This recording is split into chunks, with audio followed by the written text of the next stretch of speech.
কালো টাকা সাদা করার সুযোগ, এই চর্চা চিরতরে বন্ধ করার জোরালো দাবি জানিয়েছে ট্রান্সপারেন্সি ইন্টারন্যাশনাল বাংলাদেশ বা টিআইবি। স্বাধীন বাংলাদেশে এ পর্যন্ত ২১ বার কালো টাকা সাদা করার সুযোগ দেওয়া হয়েছে। বিভিন্ন সরকারের আমলে বারবার এই অনৈতিক, অসাংবিধানিক এবং বৈষম্যমূলক সুবিধা দেওয়া হয়েছে।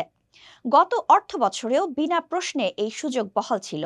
তবে আশার কথা, অন্তর্বর্তী সরকার ১৫% কর প্রদানের মাধ্যমে কালো টাকা সাদা করার এই সুযোগ বাতিল করেছে।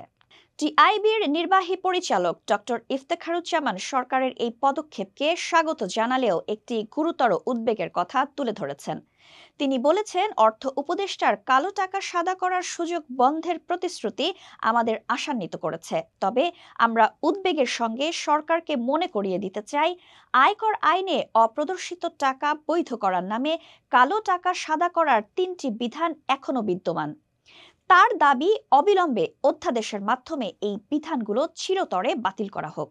টিআইবির বিবৃতি অনুযায়ী, প্রথমত, বিশেষ কর প্রদানের মাধ্যমে বিল্ডিং বা অ্যাপার্টমেন্টে বিনিয়োগ প্রদর্শন করা যায়। অর্থাৎ, যদি আপনার অপ্রদর্শিত অর্থ থাকে, তবে প্রতি বর্গমিটারে একটি নির্দিষ্ট পরিমাণ কর পরিশোধ করে সেটিকে বাড়ি, ফ্ল্যাট বা ফ্লোর স্পেসে বিনিয়োগ হিসেবে দেখানো যাবে।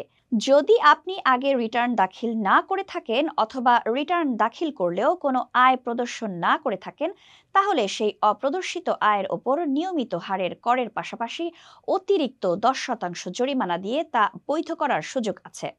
সবচেয়ে উদ্বেগের বিষয় হলো, এই ৩টি ক্ষেত্রেই বৈধ আয়ের উৎসের সঙ্গে সামঞ্জস্য নিশ্চিতের কোনো বাধ্যবাধকতা নেই। আর এখানেই আসল ফাঁক।